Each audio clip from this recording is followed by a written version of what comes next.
Good evening, folks, and welcome into the famous Indianapolis Motor Speedway, home of the Indianapolis 500 and the 100th running, just 14 days away. Good evening, folks, and welcome back. 7 days of the greatest day of the year, in my opinion, Christmas. 8 days until the greatest week in the Valley. That's a fact. Okay, maybe it's not, but still, it's the first financial Wabash Valley Classic.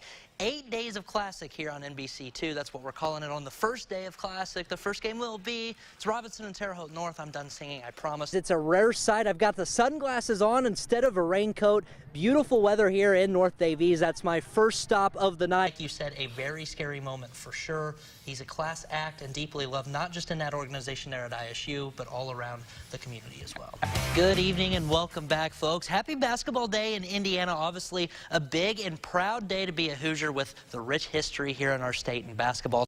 Thanks, guys, and welcome into Brown County, an area known for its crafts and restaurants. Tonight, two Valley teams shopping for a win and keeping their season alive. Thanks, Grant. West Vigo home tonight as well to round out the Vigo County trifecta. The Vikings 3-1 on the season with that lone loss coming to Northview just 1 week ago. VJ Beecham, he drives the baseline. Wait for it. Wait for it. Look out below. Big dunk there. Irish would take a 52-38 lead into the break. Defense force another punt for the Cougars. Then it's Tyler Muir again putting the team on his back. He sheds a tackle there. He's off to the sidelines. Nice blocks ahead. He's set on cruise control. He's just cruising on in to the end zone here. I'm going to the end zone. Linton wins 68-7. Look at this take here. Absolute beaut here by Deranger Cunningham, slicing and dicing, cutting his way to the hoop. See what I did there? It's Robert Turbin again. He is going to be slicing and dicing his way. Watch him go, just cutting around, spin move there, spin cycle into the end zone. Growing up in the racing community and even having some seat time myself, I know firsthand it only takes one corner to get hooked. It's a game of chess at speeds in excess of 230 miles per hour. For 200 laps, 500 miles, track position is critical if you want to win at Indy.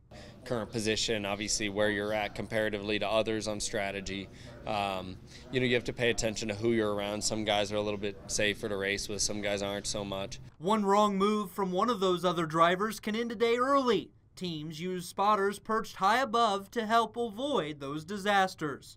They're the eye in the sky right there. They're telling you if somebody's on your outside, inside. At 230 miles an hour, you're doing a football field in a second, so you're covering a lot of ground. For Scott to take his eyes off of the track and look in the mirrors and stuff is not just distracting. It's just like you're going to be catching somebody before you know it. I like to say that a spotter is like a waiter in a restaurant. Graham comes and sits in my section, and he tells me how he wants his meal prepared, and it's my job to serve it to him that way. And the engineer and the crew members are the chef, and they prepare the meal. But when we go out on the racetrack, it's Graham and I, and I try to make sure that his experience is what he expects. It's much like a trust fall, but cement walls and a catch fin, so wait for a miscommunication. Trusting the voice in your ear doesn't come overnight. It's just experience, working together. Obviously, Steve and I have worked together a little while here. And Clay, who will be my spotter in turn one, I've known Clay my entire life. I used to think that the best seat in the house was in the pit box, change the tires, fuel in the car, and then I discovered the spotter stand. Tommy Poole, Ritual of Speed.